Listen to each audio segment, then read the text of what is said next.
আজীবন মানুষকে সংগঠিত করেছে। এমনকি আমাদের ভারতবর্ষের স্বাধীনতার পর এখন পর্যন্ত প্রতিদিন দলিতের উপর নির্যাতন, শ্রমবিহীন মানুষের উপর আক্রমণ সংগঠিত হয়েছে। এর বিরুদ্ধে বিশেষ করে দলিত মানুষের সংগঠিত করার জন্য তিনি আওয়াজ তুলেছেন। তার জীবন দশায় আমরা সারা ভারতবর্ষে দলিতদের মুক্তির সংগ্রামে একটা ভূমিকা নিতে পারে এরকম সংগঠন দলিত শোষণ মুক্তি মঞ্চ আমরা তৈরি করেছিলাম।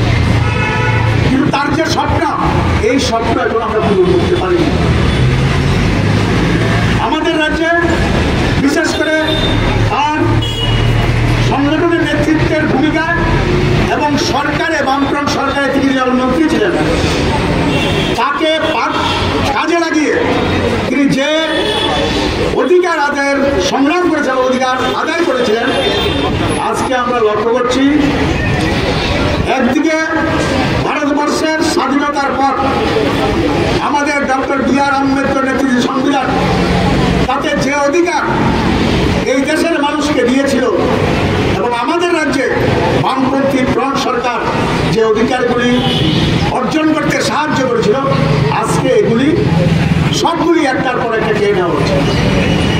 আজকে স্বাধীনতার পরে যে সংবিধান গৃহীত হয়েছিল এবং ভারতবর্ষের গণতান্ত্রিক আন্দোলনের লড়াই সমাজ করে তার অন্যতম একটা বিষয় ছিল আমাদের দেশে যে ভেদাভেদ বর্ণবাদী তাকে অবসান ঘটানো।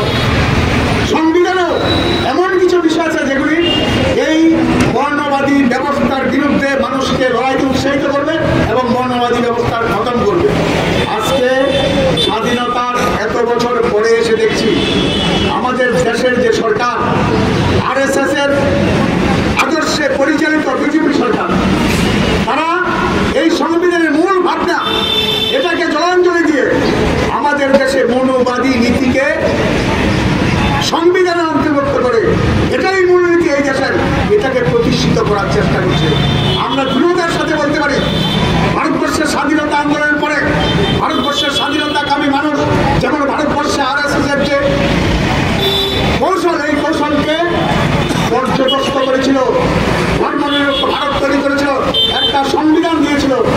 আজকের দিনেও এই মানুষের উত্তরসূরিরা আছে, তারা আরএসএস বিজেপির এই জঘন্য প্রচেষ্টা, ইতিহাসকে পেছনে দিকে ঠেলে দেওয়ার চেষ্টা, এটাকে বরদাস্ত করবে না। তারা ভয় পায় আমাদের আন্দোলনকে।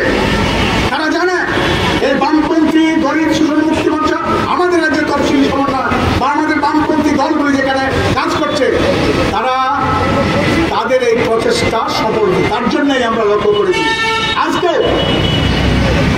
আমরা প্রয়াত অনিল সরকারের জন্মদিন পালন করছি। আমরা বিজেপি সরকারের পদত্যাগ চাইছি না, তারপরে সরকার অনুষ্ঠান করছি। সেখানেও দেখছি কংগ্রেসের গুন্ডারা আর বিজেপির গুন্ডারা সমাজদ্রোহীরা আমাদের সেই কর্মসূচি করতে বাধা তৈরি করে।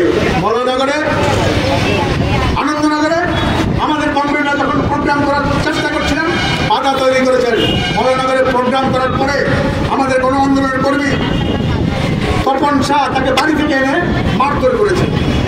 এরকম আম্বেদকরের জন্মদিন পালন করার সময় কমলপুরে বিজেপির গুন্ডারা আমাদের কর্মীদের আক্রমণ করেছে। কেন অরিজিৎ এত ভয় কেন, আম্বেদকরের এত ভয় কেন, তফসিলি সামান্যকে এত ভয় কেন? আসলে তারা বুঝেছে তাদের ঘন্টা বেজে গেছে। সারা দেশে আরএসএস বিজেপিকে পরাস্ত করার জন্য মানুষ তৈরি হচ্ছে, সমাজী মানুষ। আমাদের রাজ্য এই 7.5 বছরের সরকারের কাজে যারা একটা প্রতিশ্রুতি রক্ষা করেনি, বরং বামফ্রন্ট সরকারের আমলে অর্জিত অধিকারগুলি একটার পর একটা হরণ করছে, মানুষের কথা বলতে দিচ্ছে না। তার জন্যই তারা ভয় পাচ্ছে। মানুষ প্রতিদিন এই ভয়কে জয় করে রাস্তায় আসছে। তার জন্য আজকে আক্রমণ। সরকারের জন্মদিন পালন করছে, তার জন্য আমরা একটি আবেদন করব, এটার জন্মদিন একটা আনুষ্ঠানিকতা। অনিল সরকাররা যে লড়াই করেছেন মানুষের অধিকার প্রতিষ্ঠার জন্য এবং এই আরএসএস বিজেপির যে মূল নীতি তার বিরুদ্ধে মানুষকে সংগঠিত করে একে প্রতিহত করার চেষ্টা করছেন, আজকের দিনে তারা মরিয়া। তার জন্য আমাদের আরো বেশি সংগঠিত হয়ে শুধু তফসিলি অংশের মানুষ না, সমস্ত গণতান্ত্রিক আন্দোলন একসাথে মিলে তাদের এই অপচেষ্টা প্রতিহত করতে হবে এবং আগামী দিনে খতম করার যে লড়াই, জাত ব্যবস্থার যে চেষ্টা, জাত ভাগ করার যে চেষ্টা জাতিগতভাবে, এটার বিরুদ্ধে মানুষকে সংগঠিত করে আমরা এটা অর্জন করতে পারবো, এই প্রত্যাশা নিয়ে আমরা আজকে যাবো। আমি এই কথা